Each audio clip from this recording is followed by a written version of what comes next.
it is a bit on the negative side, but we'll talk about everything. I know, like, a lot of people won't care. Shout out, James.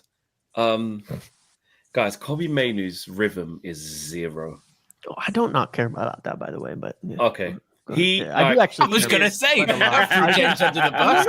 No. The thing is, because James's thing is James like, doesn't care. I don't really care who played. Like he's 20, like it's gonna be fine. But I'm saying, like, yeah, fair enough on that. For like in the last few games, like, I don't know, because I was at Brentford. I don't know, because I'm looking at him and I'm like, he's not been good, is like, he? Yeah. he's in a bad spot, man. And like, obviously yeah, he is, bro. Like, I'm looking at him. He's not playing. He's not playing. He's not playing. And he's getting the little just 15 minutes, 10, 15. Go and do that when you can't get up to the rhythm. I don't know about it's that. Not real trust. It's not real trust. It's man. trust it's in not. the end. And we need to win games, and he's coming on. He's giving him 15, 20 minutes here and there. I think that's the best he can get. What do we mean? But what I'm saying, when you look at him, and same with Xerxes as well, he's not getting anything. Even Owen's off. Microwave minutes, there's the wrap up heaven. Yeah, he's like KG. I can't explain it. Yeah, obviously it's not like unused sub. But what's happening is that he's got no rhythm because he's coming on like last 10. Like, he came on against Brentford when the game was done out and like the team was playing so poorly. He ends up making a mistake. They got the other end and score. He comes on with no rhythm, not feeling great. I can see it in his game against Sunderland the other day. And second half, collectively, I would say we all dropped our level a bit and just saw the game out. But he gave it away a little bit. He just doesn't look. He doesn't look in a nice rhythm. And I don't see how he can build any momentum without some starts or without. I'm not saying get him in the team now for Anfield. I'm not saying that. It's just an observation that I'm looking at Kobbie and I'm like, I don't know where the spark's going to come from. I don't know, Dylan, if you want to respond, but I definitely have something to say about that in terms of. I just want to say, so like rapping, like talking about what Owen said with Casemiro and obviously the Mainoo stuff now. The way I see it, I know this is like a drum that I beat and people beat all the time and it's almost a semi-pointless thing to talk about. But I think if your system benefits Casemiro more than it benefits Kobbie Mainoo, that's the system being poor rather than Kobbie Mainoo not being able to hack something. Because if you take all the players individually and you go, okay, who would you want to see playing for Manchester United? I'm picking Kobbie Mainoo over Casemiro every day of the week. And so if we're in a position where he can't play and he's not playing, I put that down more to what Amorim's bewilderingly asking the players to do rather than Mainoo, for example, not being good enough. Because like Casemiro, we spent years complaining about this guy here and there. Right, at points he's been good, and at points, like I remember when we did the watch along when we lost 4-0 to Palace a few years back, and we're watching Casemiro and we're going, what's this guy doing? He was at centre back and he was in midfield. He's getting skin passed everywhere. And that was the same period where Kobbie Mainoo was amazing. And the fact that I think, when Kobbie Mainoo was doing so well before Amorim came in, to think now that he could not start a game for us for 3 months until we start playing midweek games or still playing FA Cup games, I think it's crazy. I think it's absolutely crazy. I have to disagree still because what's happened now is Kobbie still has to take them 15, 20 minutes and make it into something. Like the team doesn't. It's a shame that when Mount comes off, Kobbie has to be like impactful in the game. He lost the ball we have to remember the mistakes that Kobbie still made. Like while I love this player and I think he's important, but he has to take his moment, even if he's like it's 15 minutes here and there, and then force the manager to give you more time on the pitch. At the moment, I do believe that he kind of gave up. I think he kind of gave up and obviously Arsenal alone because he had to compete really. But it's unfortunate that he has to compete with Bruno. But make it difficult for the manager to take a player out. Like right now, Mason Mount is making it difficult for Cunha to start. That doesn't make sense for anyone, really. Is Mason Mount a better player than Cunha? Last season and the seasons before would say absolutely not. But he's done something to get the manager's eye to win the shirt. So I feel that Kobbie just kind of has to fight. I don't know. Am I getting crazy saying that? I don't think so. Right. You are right. I'm not saying, to an extent, no, you're definitely right. My thing's just my thing is just an observation. I'm not even saying that's what I'm saying. My You're not saying it's wrong or right? Yeah, you're just saying that's just what it is, and I agree. My thing isn't. I tell you what, Kobbie's not getting any minutes. What's going on here? He needs to play against Liverpool because this is not on. I'm not even saying that. I'm just saying my observations from the last few games is like, he's actually in a bad spot where I don't think we're going to see what you're asking for, KG. Absolutely, that's what he's got to do to get minutes, and you got to. But from what I'm seeing from him, it looks like he's just so out of rhythm. It looks like he's not got a feel for it, and I can envision what's going to happen here. Which we can all agree that that's going to be his fault. Then if he didn't force his way into the team, that's a separate thing. But I'm just saying what I'm seeing from him, and I'm saying that he doesn't look like he's about to ignite into anything. Now, someone said there about AFCON, maybe, and Bumo goes. So, yeah, well, not maybe, he will go, and Ahmad will go. So, yeah, you have to put maybe he's a couple of injuries away from being involved. Because we saw that before, didn't we? When there was a couple of injuries or what have you, then suddenly he gets in the team. Because that's still the thing. He's fighting against Bruno. He's still never going to not start. So Kobbie's not going to start any games. I think even if he played well, he's not. Isn't he? He's in that territory where I mentioned this before to KG that I don't understand now. Whenever the team news comes out, there is this inevitable meltdown, isn't there? Of I can't believe he hasn't picked Kobbie, and you go, why? Yeah, that's gone. He never picks him. And as we've seen, if everyone's available, he's going to get a 15, 20-minute cameo, probably at best. And like we said, he's a couple of injuries away from being in the first team. The problem is the guys competing with never gets injured. We're playing less games than we ever have because we're not in Europe and we're already out of the Carabao Cup. And the guy's the captain too. And he's also the manager's pretty much favorite player, in Bruno. So I suppose to KG's point, I'm saying, Mason Mount's made himself, undroppable. Can Kobbie even have that situation where kind of take Casemiro's spot though? But my point being is Mateus Cunha is not Bruno Fernandes. Mateus Cunha can go in and out the side. Bruno Fernandes is the second highest paid player. He's the captain. He never gets injured. The only time he ever misses a game is because the game either doesn't really matter that much or he's suspended. That's it. Can he not really a fair fight? Can he not get one of the 10 spots or we just bought 2 10s. But let me ask a question there though, because we've all kind of assumed that, and I said the same thing. I wish we'd sub Bruno more, but could it not be that Bruno's not getting subbed because Kobbie's just not been good enough to justify him taking him out of the team? No, because Bruno's never been dropped. Because Bruno and Kobbie can play together. We've not necessarily in the midfield too, but in previous systems and things. Bruno's never been dropped by any manager. If we got European football, Kobbie will get to play more. If we were in the Carabao Cup. If we were in the Carabao Cup and they didn't knock out to Grimsby, a game which Kobbie did get 90 minutes. Let's be honest and fair. Yeah, they'd still be playing, but we're not this is a thing of the whole team let themselves down. Now there's less minutes to play for, and we're a team that is struggling. Really, we're a team that's struggling.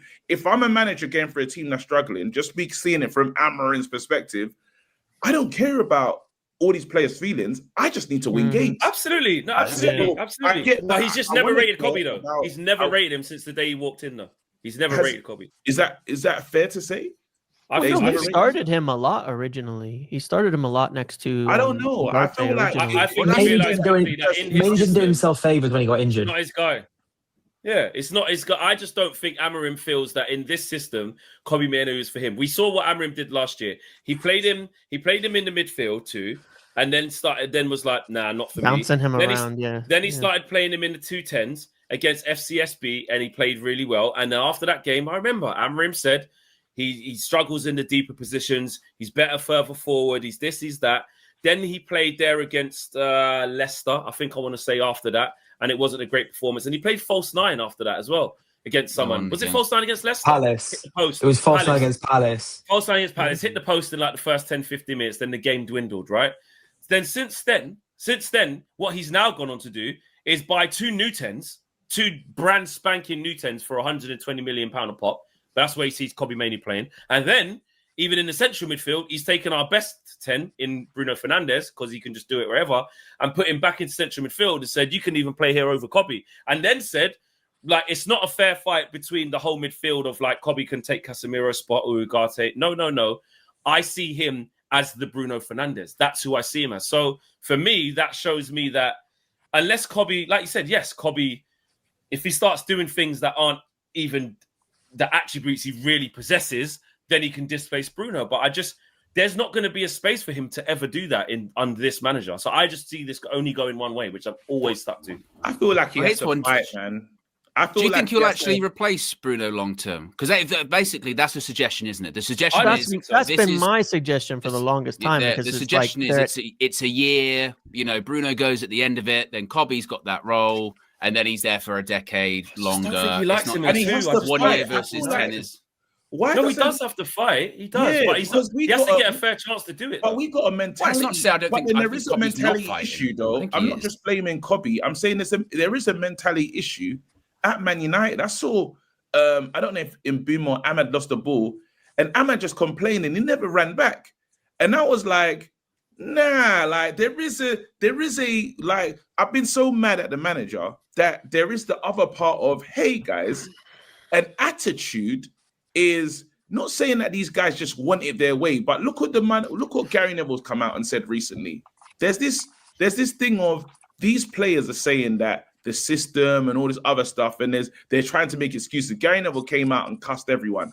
Basically said the players don't have the right to do what they're doing because it's twofold. While the system can be crap, the attitude towards the system is shit as well. In terms of you, man, Luke Shaw, mad casual. Delo, when they make mistakes, there's no busting a gut to fix it from anyone. Literally, they just all. And if you got a player that, while I love Kobbie, he can't be on some, I just want to quickly go to Newcastle to get into the team. You have to look and say, even if the manager's not sure about you, take in your moment. There's still some level of that.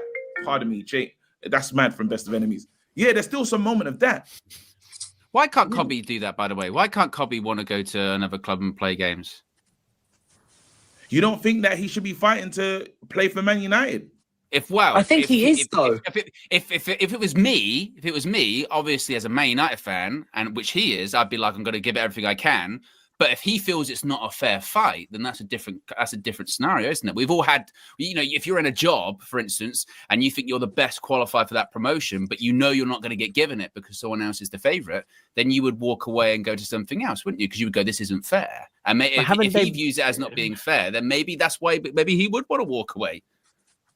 But haven't they been working on a contract for him for 2 years and he's turning it down? So yes. I feel that it's really. People don't want to criticize the academy players. I get it. They've gotten away with a lot more than other people over the last few years, the reality. Like, maybe the fact is he's not going to get a starting spot or be viewed as a Bruno replacement unless he signs a contract, because otherwise, how do you know he's going to be there for the long term to become that person?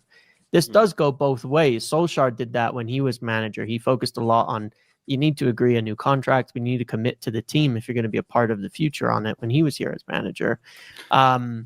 This is the other I think it goes both ways, though. That push for extra football was also due to a World Cup coming up at the end of the year, which he's fearful of missing out on. That's also the other part of it. So when you say Kobbie shouldn't be thinking about going elsewhere, well, he's probably got a lot of people surrounding him telling that he should, because he's going, look, if you don't play, there's a new coach at England. He won't take you to the World Cup, and that's a big deal. You want to go if anything, I can understand that. Yeah, and anything we're saying about, okay, there is the fight, but there's also the fight of, like, we always accuse players of, like, what, you just want to sit here on your wage, what, just to say you're mate. He's saying, I don't want to leave this club forever. I just want to go and play football. Like, and I know there has to be a certain, I get it, you got to work yourself with the team. You're not going to get handed stuff. But because he's had a taste and a run, obviously, albeit in different systems that we don't play anymore, but he's had a run where we've all seen what he could be capable of on a consistent basis. And when it is true, someone said next to fight against Ugarte, and it's like, just because Ugarte can run around, you can't pass wind, mate. So if I'm in there and I'm going, the manager's going, yeah, but you can't this, that, and the other, and you're seeing Ugarte come on and drop 0 out of 10s, bro, you're going to go, this is some foolishness, bro. I played in the FA Cup final, actually won a trophy with this club. Mm-hmm. I went to the Euros final. The winner. The Euros final. playing with Rice and Bellingham and these man. And like, so for him, I don't mind that self-belief to be like, this is, and we're losing every week. I feel like you lot, like, I rate the player and I'm not a big fan of the manager. However, I do understand that he still, even if you're saying he has to fight with Ugarte, well, he has to make the manager say, I'm going to play you. That's what he's not saying. What if he can't? Wait, let me land this Maguire one, because Maguire this is under Ten Hag. He lost the captaincy, told him he's not in the team, and he had everyone ahead of him. Maguire decided, I'm going to fight and I'm going to get ahead of those guys. And he did. And yes, but he wasn't never ahead of Varane. I don't know if he did though. Maguire's for the last 3 or 4 years been a bit part player. He's never been a regular starter. We're looking at Kobbie being like he'd want to be a regular starter. Maguire has come back from being stripped of the captaincy, but he's never played as regularly as he was since he was captain, if that makes sense. When he was captain, he was starting that season that he had. Remember, there's injuries that are going to happen. Kobbie will get his chance at some point in this season, is what he's getting more of a look in than a Xerxes. But I'm actually saying the matter is, a manager says to you, I don't rate you. I would like to sell you. Give me your captain's armband. Went to being used a lot in that same season. It goes to say something of he was up for the fight. We have to give the Maguire the credit was he wanted to fight and he said, I'm here and I'm going to get in there. And he did it. But the difference with that though, KG, is Harry Maguire knew at the time from an international perspective, he didn't need to play all the time for Man United because he was going to get in the England squad. Kobbie Mainoo doesn't know that with this current situation. Harry Maguire could not play all season. Gareth Southgate taken to a major competition because he trusts him. That's not the same with Thomas Tuchel right now. And I think what James is saying with the contract 20 years ago for this though, about prioritizing England over their club. Like, this is a big change in culture. I don't think it's just England though. It's his career. I think it's more. I think we've seen that all the time, haven't we? When World Cup years come up and people realise they're not going to play, therefore Jack Grealish has just left Man City because of it, right? He's like, I can't not stick around. I've got to play to go to a World Cup. You can't pick your team based on this. Nobody at United. No, I'm not saying Ruben Amorim should. I'm saying from Kobbie Mainoo's perspective, that's why he would go, well, I don't think this is a fair fight. I need to go. And from the contract situation, it's a double-edged sword, isn't it? It's a double-edged sword of him going, I'm not going to commit to a new contract. I'm not playing. And then if Man United are going, well, we're not going to give you what you want, or in terms of minutes and game time until you sign the contract. And you're always going to have this standoff, aren't you? It's the irresistible force versus immovable object. It's always going to be like that. If Kobbie was an academy player, would people be saying the same thing about this? Yeah, well, I was going to raise. I was going to raise that, but like almost an opposite of that, because Mainoo is an academy player. Do we not have a responsibility to make the decisions that develop his game the best? He's 20, right? He's the same age, if not potentially younger. He's the same age when we sent Ahmad on loan to Sunderland, which changed Ahmad's entire life and his trajectory at Man United. Was that it made Ahmad the player that we're now seeing today, the player we saw on the weekend, and the player we saw last season? Is there not a part of, do we not have the responsibility to make the decisions that help Kobbie Mainoo develop to become the best player he can be, which would have been, as a 20-year-old, playing games? Like, we're looking to potentially send Shea Lacey on loan in the second half of this season because he's not going to get in the squad. And he needs to play senior minutes because Shea Lacey's, 19, turning 20? Or no, he might be 18. But like, do we not have the responsibility to these players who have come through our academy to get them as best as they can be? And in this situation, that's blocking his want to play minutes on debt. That's always been his biggest problem, isn't it? That's true about Ugarte, by the way. Kobbie's biggest problem is that he did so much in 9 months, more than most probably do. In their first 9 months of senior football, he went from he was injured on the pre-season. He then comes straight in like October, November against Everton, and then becomes integral to Manchester United's team. Scores in an FA Cup final. And during this period of time, gets called up to the England under-21s, and whilst he's there, they go, actually, you go into the senior squad. Goes into the senior squad. When he goes to the Euros, it was almost a bit of a shock that he was even in the squad. Of like, is he going to make it? Isn't he going to make it? it doesn't even start the whole competition being a regular feature, starting in the starting 11. By the end of it, he's starting the final. Like that's in the space of like 9 months. And the problem is you can't really then go back from that. Like to Dylan's point, a normal 20-year-old at Man United would be in and out the team, maybe goes out on loan. But because he became integral, then to become not integral feels like a drop-off, doesn't it? Let's use the issue here. Let's use Arsenal though. I'm looking at Miles Lewis-Skelly, and he got into the England team, and I'm saying that kid was probably, they're talking about Real Madrid, all the teams that are interested in him. This guy's had 5 appearances, and he's played 13% of the minutes, and that's in the Premier League. This guy hasn't got minutes. He hasn't got time. He's in a similar situation to Kobbie, of a player that burst onto the scene. It's a World Cup year, and Skelly's a great. I think Skelly's a. Well, how's it different? Kobbie mainly played the European Championship final. He played the European Championship final. But what's it got to do with United? What's it got to do with United? The trajectory of Skelly is he should be on the plane playing for England. And what's going on at the moment is, and the difference is, obviously, there's not a shit player in his way. Like Calafiori's blocking, and there's other few midfielders. But the main thing is, Skelly has a lot of talent and should be played, but he just can't be played at this moment because other things are in 4 or 5. How many competitions are Arsenal in this season? Kobbie Mainoo can surely see the horizon and be like, I'm not going to be including any of them. When you've got Thomas Tuchel dropping like Jude Bellingham from the national team, you don't think people that aren't playing now are like, holy shit, I might not go. And when it comes to United, I suppose in the grand scheme of things, it's got no relation to United. Ruben Amorim's not going to be forced to pick people based on, he wants football, but it's going to be a problem for Man United, surely. No, I'm just saying, go away. I'm using that as an example of, bro, like at the moment just can't get in. Like, it's not that I still feel there's an issue with Amorim and youth.